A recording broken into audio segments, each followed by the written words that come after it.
Have you ever wondered, what if the watch in your pocket knew more about your life than you did?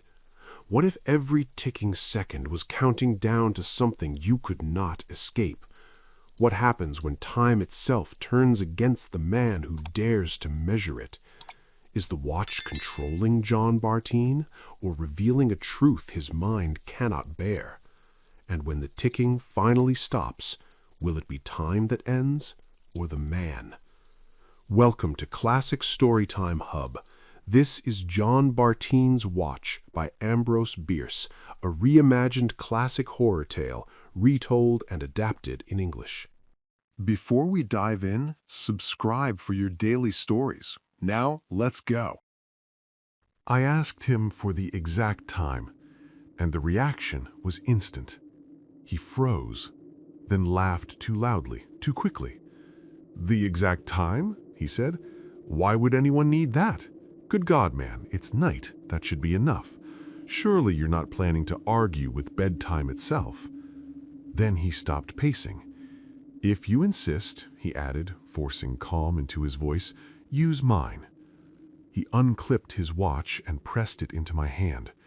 It was an ugly thing, oversized, old-fashioned, and far heavier than it had any right to be. The metal felt cold, almost stubborn, as though it resisted being touched.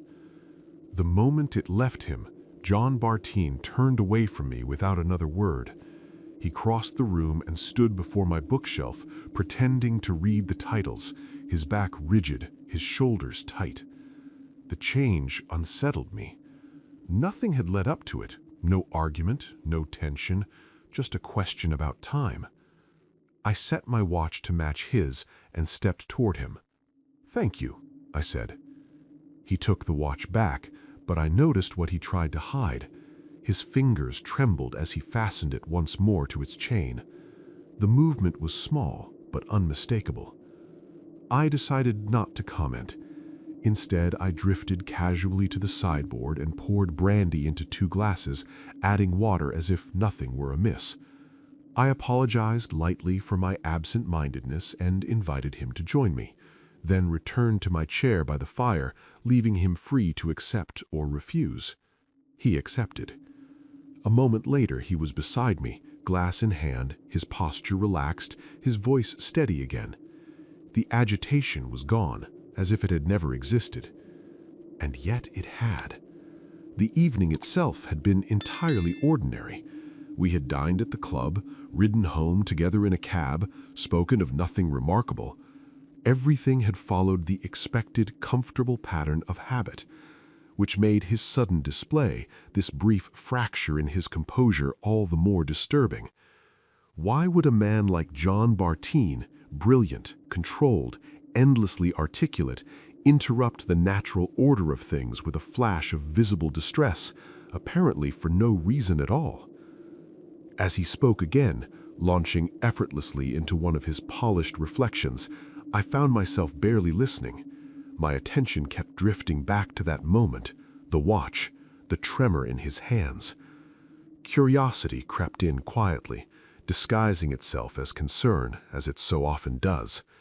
And before I could stop myself, I interrupted him mid-sentence, cutting short what was surely one of his finest observations. I had to know. I finally spoke.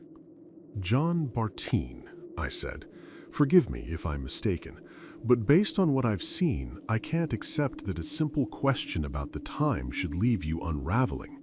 I don't see how it's reasonable to flinch at your own watch, or to carry a private torment into my room without explanation, especially when that torment clearly demands to be noticed."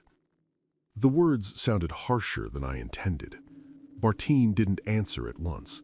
He sat motionless, staring into the fire as though it were showing him something I could not see. The flames reflected faintly in his eyes, steady and unblinking. A moment passed, then another. I began to regret my bluntness. I was preparing to apologize, to dismiss the entire matter as foolish curiosity, when he slowly turned his head and met my gaze. There was no anger in his expression, only resolve. "My dear friend," he said quietly, Your careless tone does nothing to conceal the astonishing audacity of what you've just asked. Still, it changes nothing. I had already decided to tell you the truth, and no proof of your unfitness to hear it will persuade me otherwise." He leaned back, the firelight sharpening the lines of his face. "Listen carefully," he continued. "What I'm about to tell you concerns that watch, and far more than the watch." He paused, then rested his hand over the heavy timepiece, as though steadying it or himself. "It belonged to my family long before it belonged to me. 3 generations, to be exact. It was crafted for my great-grandfather, Bramwell Olcott Bartine, a man of wealth, pride, and unwavering loyalty to the British Crown during the American colony's inconvenient rebellion." A faint, humorless smile crossed his lips. "He was a devoted Tory, the kind who lost sleep devising fresh curses for George Washington and new ways to serve King George. And one night, his devotion finally cost him everything." Bartine's voice remained calm, but something in it tightened. He rendered a service to his cause, an important one. So important, in fact, that those harmed by it refused to recognize it as lawful. The details no longer matter. What matters is what followed. He leaned forward slightly. Rebels came to his house at dark. They arrested him under his own roof. He was allowed a few moments to say goodbye to his family, to his wife, his children, all of them in tears. Bartine stopped speaking. The fire cracked softly between us. "Then," he said at last, "they took him away into the night." His eyes lowered, and the darkness took him with it, forever. No trace of his fate ever surfaced. Not a witness, not a rumor worth believing. After the war ended, inquiries were made with tireless determination. Rewards were offered, generous ones. Nothing came of it. No captors were identified, no records appeared, no bones, no confession, no final word. He simply vanished. And that, apparently, was meant to be the end of it. There was something in Bartine's demeanor then, something not carried by his words but by the way he held himself, that compelled me to speak again. "What do you make of it?" I asked gently. "Of the fairness of it all?" The response was immediate and explosive. "My judgment?" he burst out, slamming his fist onto the table hard enough to make the glasses tremble. "My judgment is that it was a cowardly murder, no better than an ambush carried out by that accursed traitor Washington and his band of scavenging rebels." The outburst shocked me. His face was flushed, his breath sharp, his hands still clenched as if he expected resistance. Silence followed. Several long moments passed while he mastered himself. I waited. At last, when his composure seemed restored, I spoke again. "Was that the end of it?" He shook his head slowly. "No," he said. "There was more." He leaned forward. "Several weeks after my great-grandfather was taken, his watch was found." I felt a tightening in my chest. It was lying on the front porch of his house. No message, no explanation, just the watch, wrapped in a single sheet of paper bearing the name of Rupert Bartine, his only son, my grandfather. He lifted his hand slightly. "The same watch," he said quietly, "that I am wearing now." He stopped speaking. His eyes, normally restless, alert, were fixed on the fire. The glowing coals reflected within them, 2 small points of red light. For a moment, I was certain he had forgotten I was in the room at all. Then something struck the window. Branches scraped suddenly against the glass, followed almost instantly by the sharp rattle of rain. The sound startled him back into awareness. Outside, a storm had risen without warning, announced by a single violent gust, then followed by the steady, insistent drumming of water against stone. I cannot explain why that moment impressed itself so deeply upon me. Perhaps it was coincidence, perhaps nothing at all. And yet it lent the room a gravity that had not been there before. A sense of ceremony, almost of judgment. Bartine drew a slow breath. Then he continued. "I have a strange relationship with this watch," Bartine said at last. "Something like affection, though that word hardly fits. I prefer having it near me, not in my pocket necessarily, but close. Its weight is part of the reason. The other reason I'm about to tell you." He glanced down briefly, as if even acknowledging the watch required restraint. "Whenever I carry it in the evening, I feel an urge, an irrational, persistent urge to take it out and look at it.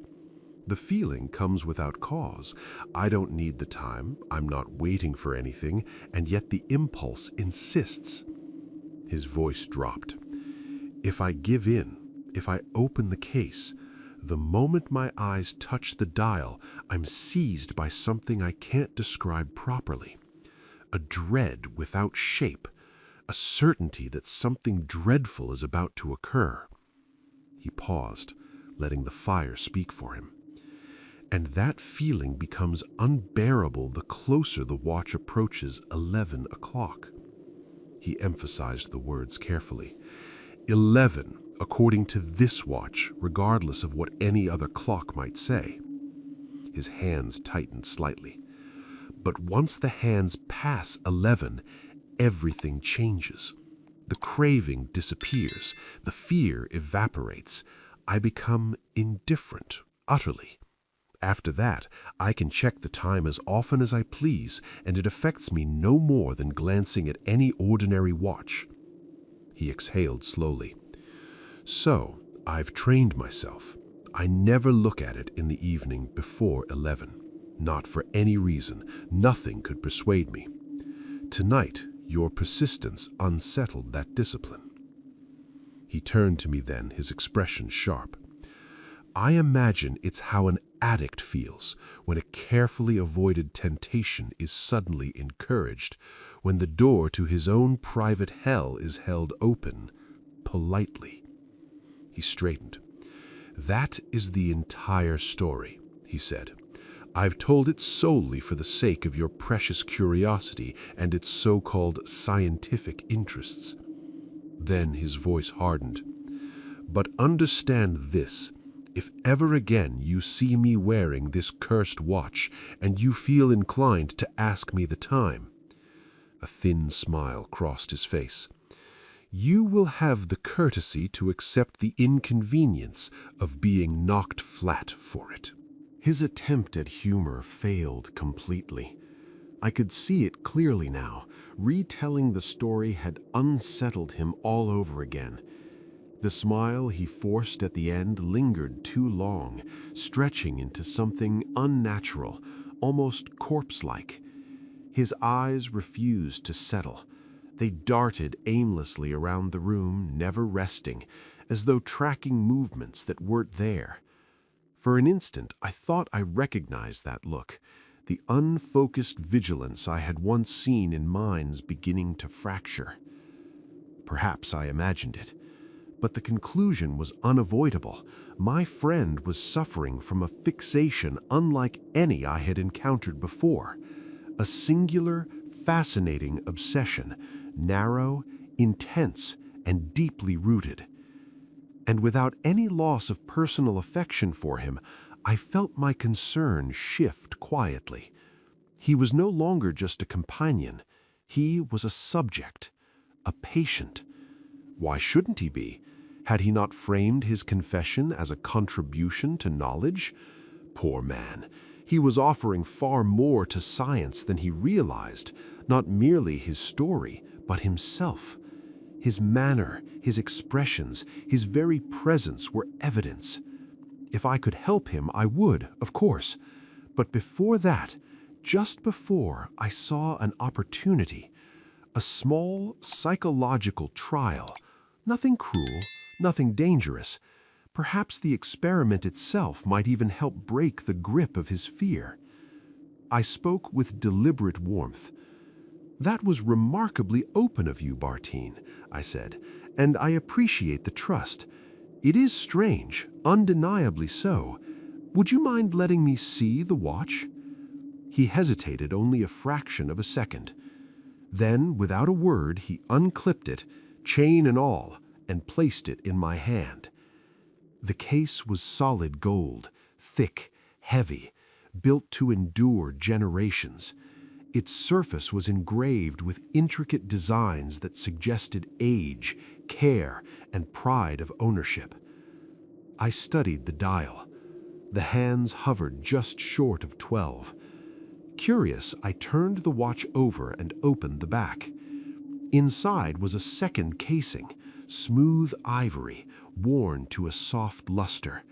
Set into it was a tiny painted portrait, so finely rendered it might have been alive.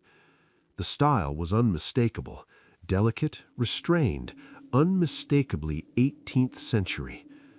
I found myself staring longer than I intended, and for reasons I could not yet explain, I felt the faintest stir of unease, as though I had opened more than a watch. "Well, I'll be damned," I said, unable to hide my fascination. "How on earth did you manage this? I was under the impression that miniature portraits on ivory were a dead art." Bartine's reply came with a calm that unsettled me. "That isn't my doing," he said softly. "It's my great-grandfather, Bramwell Olcott Bartine of Virginia. Painted when he was still a young man, roughly my age, as it happens." He studied my face. "They say the resemblance is strong," he added. "Do you see it?" "See it?" I laughed. "It's unmistakable. Change the clothes, add a mustache, and no one alive could tell the two of you apart. Every feature, every line, it's you." He accepted that without comment. Nothing more was said. Bartine reached for a book and began to read, as though the matter were settled. The fire murmured quietly. Outside, rain poured without pause, drumming against the street with monotonous persistence. From time to time, hurried footsteps splashed past the windows. Once, a heavier tread slowed and stopped just beyond my door. I assumed a policeman pausing to escape the weather. The branches of the trees scraped and tapped against the glass, not violently, but insistently, like fingers seeking entry. I remember that night with unusual clarity, even now, after years have hardened my judgment and sobered my thinking. Bartine was absorbed in his book. He did not look up. And so, unseen, I acted. From the chain, an old-fashioned key hung loose, small, delicate, innocent-looking. I took it between my fingers and with practiced ease turned the hands of the watch backward, 1 full hour. Then I closed the case. I returned the watch to Bartine. He accepted it without a glance and secured it once more to his waistcoat. Nothing in his manner suggested that anything had changed. But something had. "I believe you mentioned," I said lightly, masking my intent, "that once the watch passes 11, it no longer troubles you. And since it's nearly midnight now," I glanced deliberately at my own watch, "perhaps you'd be willing to test that theory." He laughed softly, unoffended, almost relieved. "Of course," he said. He drew the watch from his pocket, flipped it open, and screamed. It was a sound so raw, so violently torn from him that it struck me like a physical blow. I have heard nothing like it before or since, and God has been unkind enough to leave it ringing in my memory. He leapt to his feet, clutching the watch in both hands as though it had bitten him. His face drained of color in an instant, turning a deathly white that made the darkness of his eyes unbearable to look at. He stared at the dial, rigid, unmoving as if frozen in that moment. Seconds passed, perhaps more. Then, without lifting his gaze, he spoke, his voice distorted, unrecognizable. "Damn you," he whispered hoarsely. "It is 2 minutes to 11. I had anticipated something like this. I did not rise. I did not rush to him. "I'm sorry," I said evenly. "I must have made a mistake when I set my watch by yours." He snapped the case shut with sudden violence and shoved the watch into his pocket. When he looked at me, he tried to smile, but his mouth betrayed him. His lower lip trembled uncontrollably. His hands shook so badly that he forced them into his coat pockets, clenching them as if to crush the fear into submission. It was painful to watch. The mind was fighting bravely. The body was losing. He began to sway, slowly at first, then more noticeably, as though the room itself were tilting beneath him. I rose from my chair at last, moving to catch him, but I was too late. His legs folded without warning. He pitched forward helplessly and struck the floor face first with a dull, final sound. I rushed to his side, kneeling beside him. But John Bartine will not rise again, and when he does, we all shall rise with him. The post-mortem revealed nothing. Every organ, every tissue, perfectly sound. Nothing to explain the collapse, the terror, the sudden end. Yet, when the body was prepared for burial, several witnesses claimed to have seen a faint dark ring around his neck. I cannot say whether it truly existed. I did not see it myself. And perhaps it does not matter. Perhaps some truths exist only in whispers, in the tremor of memory and the shadow of speculation. Nor can I place limits on heredity or on the strange persistence of sentiment. Perhaps in some spiritual sense, a feeling or fear may survive the heart that once carried it, waiting centuries to be awakened in another life. If I were to hazard a guess at the fate of Bramwell Olcott Bartine, I would say this: he was hanged at 11 o'clock at night. He was given the cruel courtesy of hours to prepare, though preparation could not ease the horror that awaited him. As for John Bartine, my friend, my patient, and heaven forgive me, my victim for all eternity, there is nothing left to recount. He is buried. His watch lies with him.